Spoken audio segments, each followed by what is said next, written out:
Hello ladies and gentlemen, PvP Skills here.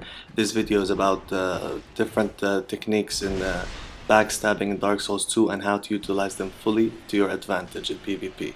This video is going to consist of the different advanced methods of backstabbing, then how to bait backstabs, and then post backstab methods to finish your kill, and then finally how to counter these methods yourself. So yeah, let's get right into it, and I hope it helps everyone. And I hope it makes you much better in Dark Souls 2 PvP. First method, sticky backstabs. Now, this technique is known since long time ago, but I don't see it used that much, and it's very easy to use and very important. So, when your opponent rolls away from you, you follow him, and as soon as the frames finish for rolling, you press R1.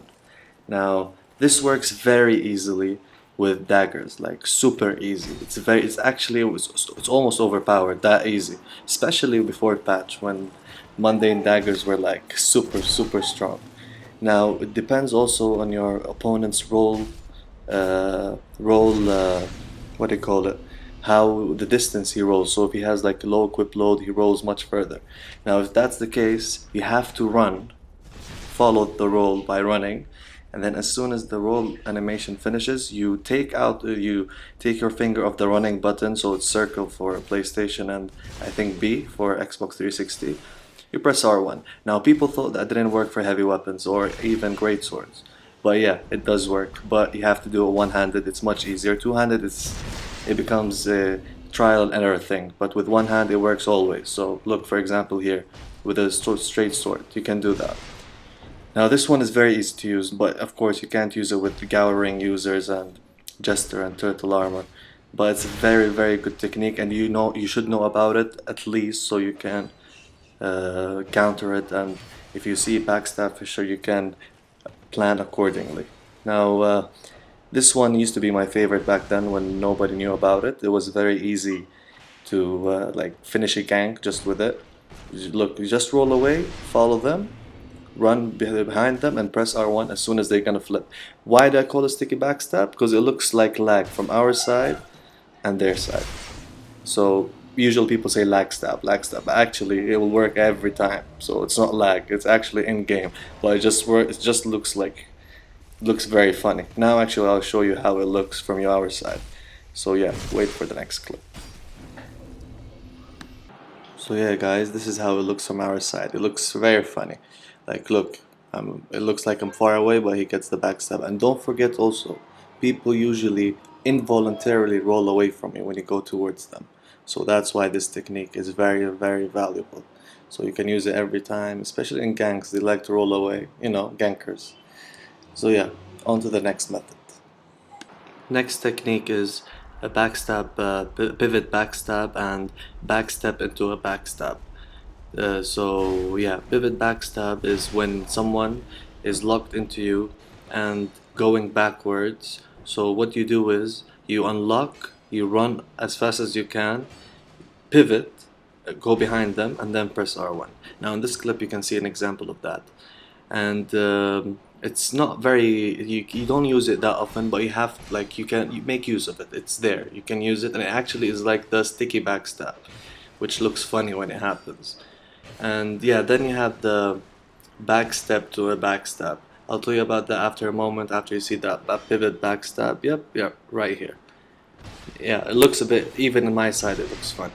So yeah, now backstep into a backstab is you do a predictive backstep. So you backstep before they press R1, and as soon as they press R1 after that, you roll behind them and then you backstab them. It's very practical, it works with all weapons, but I don't have many clips to show for that. Next method. Now, baiting for a backstab. Now, this is the most important part of this video, because this technique is very practical, very practical. You can use it every game. It's too good. You can use it all the time. It's a very reliable technique, consistent. Yeah, there's some risk into it, but it's overall very good. So what this technique is, you do a heavy attack with your weapon, or you do a magic, or even just face backwards. And do you know the animation when a backstab when your opponent attempts to backstab you but he can't, or when you try to backstab someone but you can't. This is the key point here. You want your opponent to do that so you can get your free backstab. Now how is this done?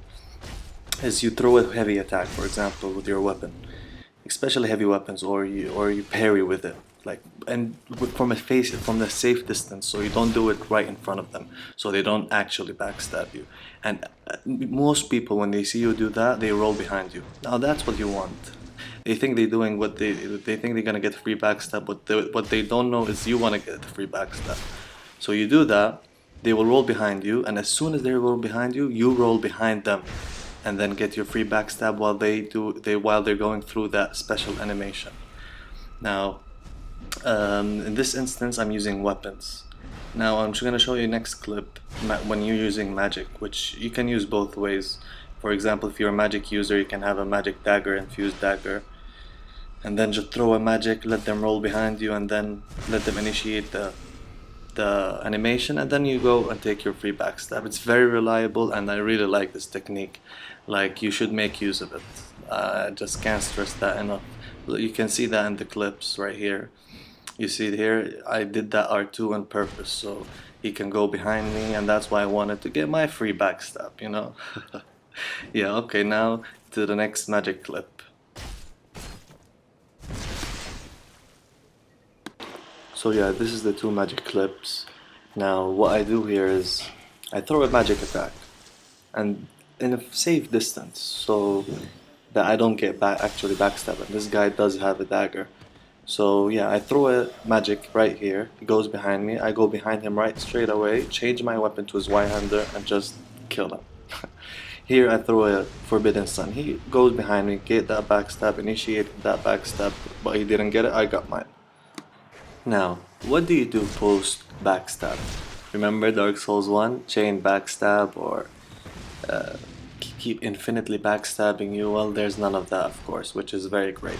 Now, my top 3 ways is, number 1, Great Combustion. Great Combustion has an area of effect which is very hard to iframe through. Iframe is invisibility frame, so that means when you roll, when you the time that you're invincible while you're rolling, well, it catches them even if they roll away, which is beautiful, man. Like, if you want to finish, like, you got your backstab and you just want to finish them up or just get that extra damage, throw that Great Combustion, bro.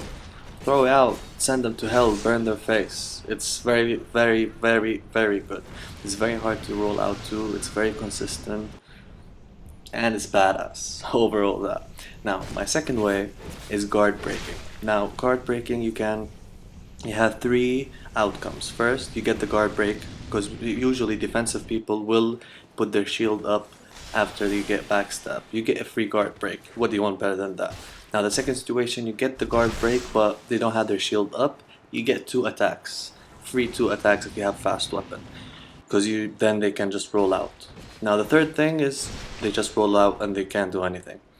Now, I'll show you, like here you see, I guard break him. Yeah, got that guard break. Beautiful. Now, there's an example later on that mix and match all these techniques together. Now, this guy got backstabbed and then, look, guard broken. Beautiful.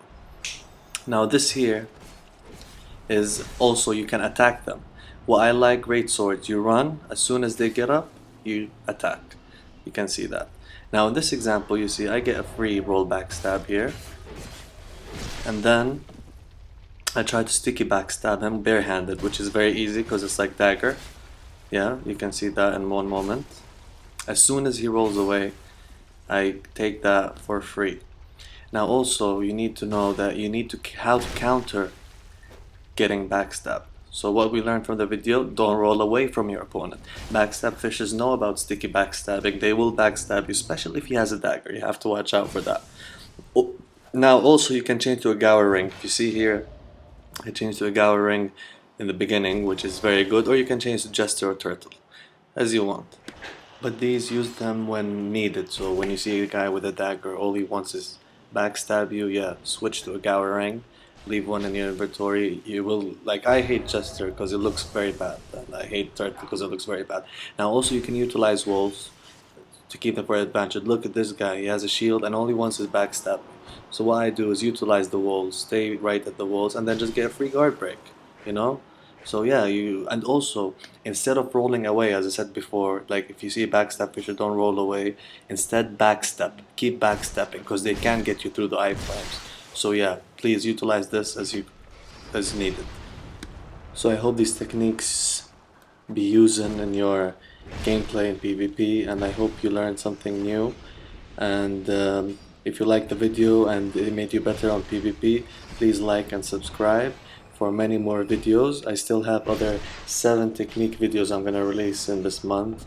So yeah, I hope you enjoy. PvP skills out.